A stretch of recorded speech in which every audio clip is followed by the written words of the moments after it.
K218b гэдэг харь гаригийн тухай үзэгчид маань сүүлийн үед ихээр асууж эхэллээ. Үнэхээр энэ гаригийн тухай сонирхолтой мэдээллүүд олон нийт дунд түгээд байгаа. Үүний шинжлэх ухааны маргаан ч гэсэн нэг талдаа гараагүй байна. Бүр Кембрижийн их сургуулийн астрофизик ба харь гариг судлалын профессор Нико Метхусудан энэ гариг дээрээс амьдрал олох магадлалыг 50% хэмээн таамаглаад байгаа. Ийм сурвалжит институтийн ийм өндөр түвшний эрдэмтэн ингэж хэлж байна гэдэг нь шинжлэх ухааны талаасаа энэ бол асар өндөр тоо. Бидний түүхэндээ хүрч байгаагүй өндөр магадлал. Гэвч нөгөө талдаа бас 50% гэхээр тиймч итгэлтэй ярьж боломгүй мэт. Гэхдээ эрдэмтэд хизээ угаасаа бүрэн итгэлтэй байлаа да. Харин онлын хувьд бол бид угаасаа харин амьдралыг хаанаас яаж хайхаа мэдэж байсан. Тэгээд туршилтын төхөөрөмжөө хөгжүүлээд тийшээгээ дурангаа чиглүүлтэл юу олсон гэж хамтдаа харцгаая. K218b энэ гариг юугаараа онцлог вэ гэвэл нэгдүгээрт манайхаас 120 гэрлийн жилийн зайд орших K218 гэдэг улаан одыг тойрдог ба тойрог зам нь амьдрахад тохиромжтой бүсэд байрладаг. Од бүхэнд амьдрахад тохиромжтой бүс гэж байдаг. Хэрв тухайн од нэг одны систем бол. Харин 2 эсвэл 3 мөн түүнээс олон байвал ямар адармаатай болдгийг та 3 биеийн бодлого гэдэг кино эсвэл зохиол дээрээс сонсч байсан байх.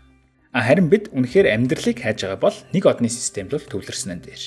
Нэг одны системийн амьдрахад тохиромжтой бүсээс хэрв тухайн гариг хол байвал хөлдөө мөсөн бөмбөг харин хит ойртвол там мэд халуун галт бөмбөг болж хувирах юм. Харин яг сайхан дунд нь байж таарвал манай гариг шиг диваачин мэд бөмбөг болж чадна.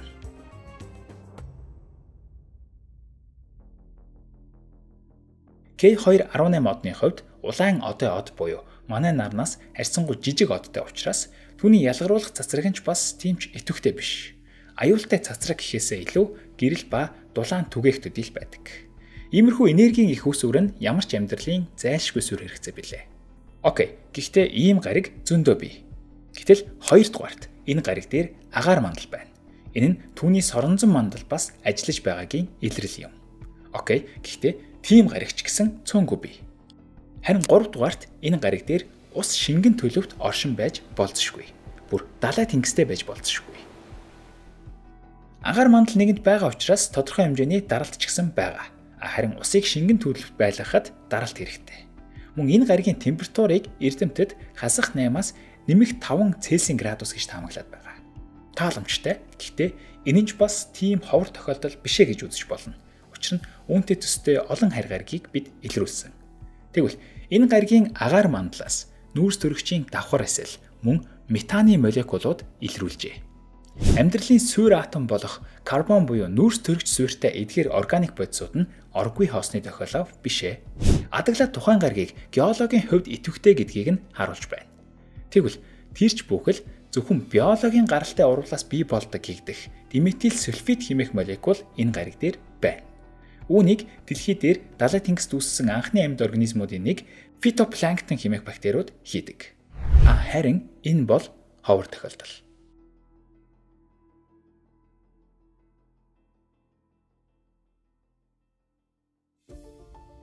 Сэдвийнхээ гүн рүү орохоос өмнө хамтдаа суурь нэг сэргээцгээе. Бид харь гаригийг хэрхэн илрүүлдэг вэ? Одоогоор бид хэдэн ширхгийг олоод байгаа вэ? Тэднийг ангуучилдаг телескопууд яг яаж ажилладаг вэ? НАСА-гийн хамгийн сүүлийн мэдээллээр 5626 харь гаригийг бид илрүүлээд байгаа. Үүний талаас илүүг нь буюу 3322-ыг нь Кеплер сансны телескоп олжээ. Бидний гол баатар K218b гэдэг гаригч бас Кеплер телескоп анх олсон юм.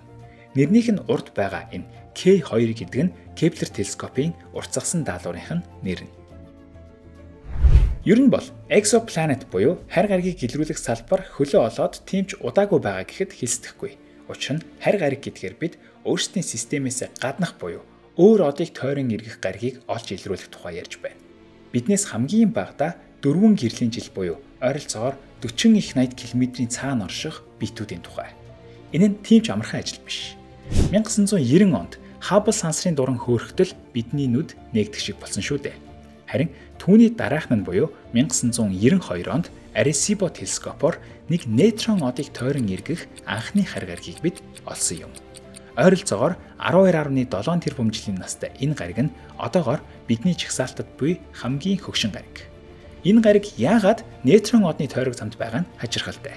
Учир нь нейтрон од гэдэг бол супернова дэлбэрэлтийн дараа бий болдог тогтоц. Гэтэл суперновагийн дараа тухайн одны тойрог замд гариг үлдэх магадлал байхгүй. Тиймээс эрдэмтэд уг гаригийг магадгүй 12.7 тэрбум жилийн турш окторгын уудамд тэнэж явахдаа нейтрон одны таталцал баригдаад түүнийг тойрог замд нь орсон гэж таамаглаад байгаа. Харин хамгийн анхны яг үндсэн одныхоо системд байрладаг харь гаригийг Дидьер Келос, Мишель Мейер нар илрүүлсэн юм. Тэд энэхүү нээлтийнхээ ачаар 2019 онд Нобелийн физикийн шагналыг хүртсэн билээ. Гэхдээ тэдний гавьяа нь зүгээр л тохиолдлын байдлаар ч юм уу 50 гэрлийн жилийн зайд орших 51 Pegasi B хэмээх энэ гаригийг илрүүлсэн явдал биш. Мейер магистрийн оюутан Келостэй хамтран сансар руу гаралгүйгээр дэлхий дээрээсээ зүгээр л олон тооны оддын зургийг боловсруулах фотоэлектрик спектрометрийн төхөөрөмж зохион бүтээсэн юм. Тэдний ажигласан нэг сонирхолтой зүйл нь зарим оддын гэрлийн спектр нь байгаа газраасаа тодорхой давтамжтай өөрчлөгдөн харагдаж байв. Нэг холдох, нэг ойртох мэт гэрлийн муж нь нэг улаан руу, нэг цэнхэр рүү шилжсэн байдалтай байжээ.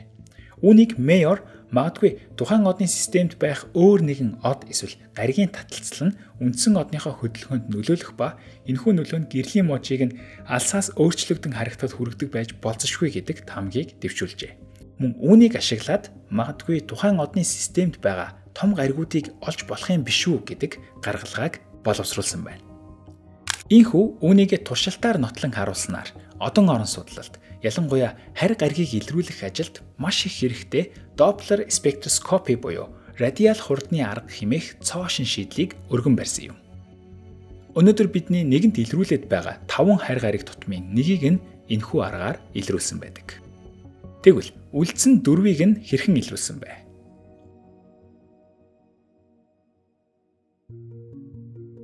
(2009) онд НАСА-гийн хөргөсөн Кеплер сансрын телескоп энэ салбарт хувьсгал хийсэн. Өмнө нь зөвхөн хэдэн зуугаар л тоологддог байсан харь гаригуудыг хэдэн мянгад хүргэсэн. Гэхдээ радиал хурдны аргаар бид зөвхөн бархас байд эсвэл санчир шиг авраг хийн гаригуудыг л илрүүлж чаддаг байлаа. Гэтэл ийм гаригууд дээр амьдрал үүснэ гэдэг маш хэцүү магадлал. Бид дэлхийдээ ижил төстэй хөрст гадаргуу бүхий гаригуудыг хайх хэрэгтэй. Ийм зорилгоор Кеплер сансрын телескоп хөрсөн юм. Энэ телескопод Кеплер гэдэг нэрийг өгсөн нь ч учиртай. Йоханнес Кеплер бол анх удаа харь гариг дээрх амьдралыг төсөөлсөн, анхны уран зөгнөлт зохиолыг бичсэн, нарны аймгийн гаригуудын хөдөлгөөнийг анх удаа шинжлэх ухаанчаар тайлбарласан агуу эрдэмтэн байсан юм. Түүний алдрыг тээх Кеплер сансрын телескоп харин транзит буюу дайран өнгөрөх гэдэг нэртэй аргаар дэлхийд төст гаригуудыг илрүүлэх чухал даалгавартайгаар ажиллаж эхэлжээ. Транзит гэдэг нь тухайн гариг одныхоо өмнөр гарах үед дэлхий дээр тусах гэрэл нь тодорхой хэмжээгээр багасах ба энэ багасалтын давтамжийг нь бид хэмжснээр тэнд гариг байгаа гэж мэдж чадна гэсэн үг. Одоогоор бид 5600 орчим гариг илрүүлсэн байгаагаас 4200 орчмыг нь энэ аргаар илрүүлээд байна. Кеплер сансрын телескопыг хөдөлгдөг 4 удирдлагынх нь 2 нь 2013 онд ажиллагаа болжээ. Угаасаа анхнаасаа 3.5 жил ажиллах төлөвлөгөөтэй байсан ба үүнийгээч аль хэдийн давуулан биелүүлсэн байлаа. Гэсэн хэдий ч эрдэмтэд Кеплерийг унтраахын оронд үлдсэн 2 удирдлагаар нь ч болов арай өөр даалгаврыг гүйцэлдүүлэхээр зүтгүүлсэн байна. 2014 онд НАСА K2 гэдэг нэртэй илүү цагийн ажлыг Кеплерт даалгажээ. Энэ удаад тэрээр өмнөхөөсөө арай хязгаарлагдмал хайлтын бүсээс зөвхөн улаан одоо одны эргэн тойронд амьдрахад тохиромжтой бүсэд орших дэлхийд төст гаригуудыг хайна. Энэ даалгаврынхаа хүрээнд тэрээр 548 гаригийг илрүүлсэн бөгөөд үүнээс гадна 977 гариг баталгаажгаа бас хүлээгээд байгаа. Одоо орон судлалд аливаа харь гаригийг илрүүлсэн тохиолдолд түүнийг хүлээн зөвшөөрөхийн тулд хэд хэдэн янзаар дахин хэмжилт хийдэг. Бидний гол баатар K218b энэхүү даалгаврын хүрээнд олдсон хэдий ч түүнийг Hubble, Spitzer гэх мэт дурангууд дахин ажигласан ба хамгийн сүүлд James Webb түүн рүү энэхүү дурангаа чиглүүлжээ. Гаригийн ангууч Кеплер сансрын телескоп нийт 9 жил ажиллахдаа 530 мянган оддыг ажиглаж нийт 6000 орчим харь гариг шинээр нээн илрүүлснээс 3322 нь баталгаажиж үлдсэн 2700 орчим нь шалгалтын шатанда байна. Харин Кеплер телескопыг тэтгэврт гарсан жил буюу 2018 онд түүнээс бүр илүү дэвшилтэт төхөөрөмжүүдээр тоноглогдсон Кеплерээс 400 дахин өргөн орон зайд транзитын аргаар хайгуул хийж чадах TESS буюу дайран өнгөрөх харь гаригийг судлах хиймэл дагуул хөөрсөн байна. Түүний төлөвлөгөөт даалгавар 2 жил үргэлжлэх байсан хэдий ч өнөөдрийг хүртэл буюу 6 жилийн турш инхүү идэвхтэй ажилласаар байгаа. Одоогийн байдлаар түүний илрүүлсэн 442 харь гариг хүлээн зөвшөөрөгдөд байгаа ба дахиад 7147 хүлээгдэж байна. Тэгэхээр бидний гариг ангуйчлалч гэж юу байх вэ? Зүгээр тэднийг илрүүлэх оролдлого маань одоогоор иймэрхүү төвшөнд байна. Нэг үе бодоход бид нэлээд урагшаа явсан мэт гэхдээ боломжит магадлалынхаа хаанч хүрэхээргүй зайд байна. Алсад орших харь гаригуудыг бид зөвхөн анивчих төдийхнөөр нь л мэдэж байгаагаас тэнцээ яг юу байгааг үнэхээр нүдэрээ харсан мэтээр ярьж чадахгүй байгаа. Гэхдээ эрдэмтэд аргыг нь сүүгчилсээр байгаа. Жишээ нь нэвтрүүлгийн эхэнд ярьсан да. Бид K218-д нүүрс төрөгчийн давхар эсэл, метан, диметил сульфид гэх мэт элементүүд байгаа гэдгийг нь мэдэж байгаа гэж. Тэгвэл яаж тэр вэ? Джеймс Веб гэх мэт гэрлийн нийл улаан мужийг хүлээн авах чадвартай телескопуудад спектрометр, спектрограф хэмээх төхөөрөмж байдаг ба энэ нь аливаа од эсвэл гаригаас ирэх гэрлийнх нь спектрийг нарийн ялхан хараад ямар атом, ямар молекулаас бүтсэн бэ гэдгийг нь тодорхойлох чадвартай байдаг.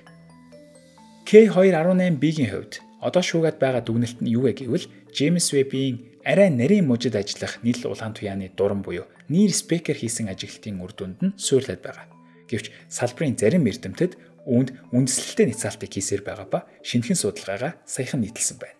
Тэд үнэхээр энэ гаригт диметил сульфид байгаа эсэхэд эргэлзээтэй байгаа гэдгийг илэрхийлсэн бөгөөд үүний боломжит магадлалыг нь бүр компьютерийн симуляц ашиглан туршиж үзжээ. Тэдний хэлж буйгаар уг гаригийг арай өргөн мужийг хамрах нийл улаан туяаны дурангаар ажиглах хэрэгтэй гэдгийг онцлсон байна. Үүний тулд Джеймс Веббийн Мири хэмээх дуранг ашиглаж энэ жилдээ багтаад ажиглалтын үр дүнгээ танилцуулах төлөвлөгөөтэй байгаагач илэрхийлээд байна. Тэгэхээр товчхондоо бид хараахан харийн амьдралыг олоогүй байна. Гэхдээ ойртсон байж магадгүй. Харин олчих юм бол юу болох вэ гэдэг дээр ялангуяа шинжлэх ухаан сонирхогч бид маш их догдолж байна. Амьдрал зөвхөн химийн урвалын аргаар үүсч болдгоо гэдгийг тайлбарлах абиогенезийн онол батлагдаж бидний ертөнцийг харах үнцэг маань шал өөр болох болно.